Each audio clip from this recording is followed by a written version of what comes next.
Bonjour. Nous sommes donc au dernier mois du premier semestre de l'année 2025. Je souhaite donc qu'on puisse utiliser ce mois pour commencer à réfléchir aux perspectives du deuxième semestre et voir qu'est-ce qui a marché dans nos administrations et qu'est-ce qui n'a pas marché. Et comme vous le constatez, ce matin donc, nous venons donc de monter les couleurs avec l'hymne de la Confédération, ce qui est encore un pas que nous effectuons dans notre union. Ce qui n'est pas sans difficulté, parce que l'unité est dure, surtout en Afrique. C'est difficile de s'unir. Mais c'est la solution, il faut qu'on s'unisse. Petit à petit, l'AES poursuit son bonhomme de chemin, malgré toutes les difficultés, tous les défis devant nous. Si j'étais naïf, j'allais me poser la question, mais pourquoi les impérialistes ne veulent pas de cette union? Mais je ne suis pas naïf, je sais pourquoi. Et c'est la même question que ceux-là qui ont tendance encore à dormir doivent se poser. Pourquoi ils ne veulent pas qu'on s'unisse? Pourquoi la Confédération fait tant peur ou fait mal à certains? Parce que nous sommes approchés tous les jours par ces impérialistes-là pour amener un des trois à trahir l'autre. Nous sommes confrontés à ça depuis belle lurette. Chaque fois, ce sont ces genres de manœuvres qui sont là pour vous amener à quitter la Confédération. Et ça doit nous amener à réfléchir. Et quand on regarde nos rapports, il n'y a pas d'amitié en fait. Le monde, il n'y a que des intérêts. Les gens ne viennent vers nous que pour leurs intérêts. Il faut qu'on soit bien conscient de cela. On va nous combattre, on continuera à nous combattre, mais nous sortirons victorieux et forts. Ces situations que nous vivons, nous ne devons pas les prendre et nous apitoyer sur nous-mêmes.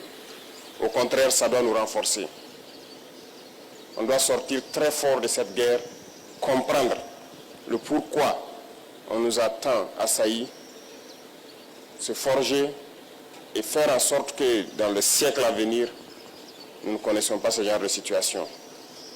C'est ce qu'il faut avoir à l'idée. Donc j'invite tout un chacun à redoubler d'efforts parce que le Burkinabé est connu comme quelqu'un de très courageux, très travailleur, très résilient. Et ces valeurs-là, nous devons travailler donc à les améliorer. Partout où vous partez en Afrique ou dans le monde ailleurs, vous trouverez des Burkinabés. Et ce sont ces valeurs-là qui qualifient, qui identifient le Burkinabé. Donc nous devons tout mettre en œuvre pour être des hommes intègres, comme le nom du pays le dit, être des gens courageux, résilients, pleins d'abnégation et redoubler d'efforts dans tout ce que nous faisons pour le bonheur du Burkina, mais pour le bonheur aussi de notre confédération. Ça, c'est très important. Et une fois que nous avons atteint un certain niveau, vous comprendrez encore mieux pourquoi on nous combattait. Parce que notre pays est riche. Riche de sa valeur humaine, riche de ses valeurs morales, mais surtout riche dans son sous-sol. Et ce sont ces richesses-là qui sont convoitées. Mais ces richesses doivent profiter aux Burkinabés. Rien n'a encore commencé en termes d'exploitation des ressources naturelles et de rétribution donc, au niveau des masses populaires. Nous pouvons changer le visage de notre pays, nous pouvons quitter cette situation de sous-développement et nous retrouver très vite un pays émergent. Il suffit de travailler. Il faut que chacun s'y mette. Autant les combattants se sacrifient au front, il faut que dans l'administration, nous arrivions à nous sacrifier aussi.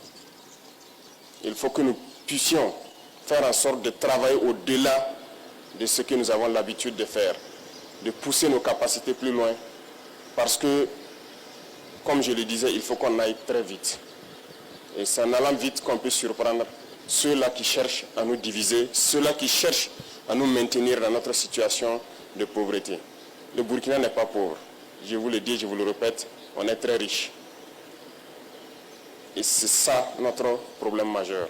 C'est pour cette richesse qu'ils ne veulent pas qu'on puisse d'abord connaître qu'on est riche et pouvoir exploiter nos richesses. Et au-delà du Burkina, le Sahel tout entier est riche, immensement riche. Et je sais que vous le savez tous. Le Sahel ne restera pas pauvre.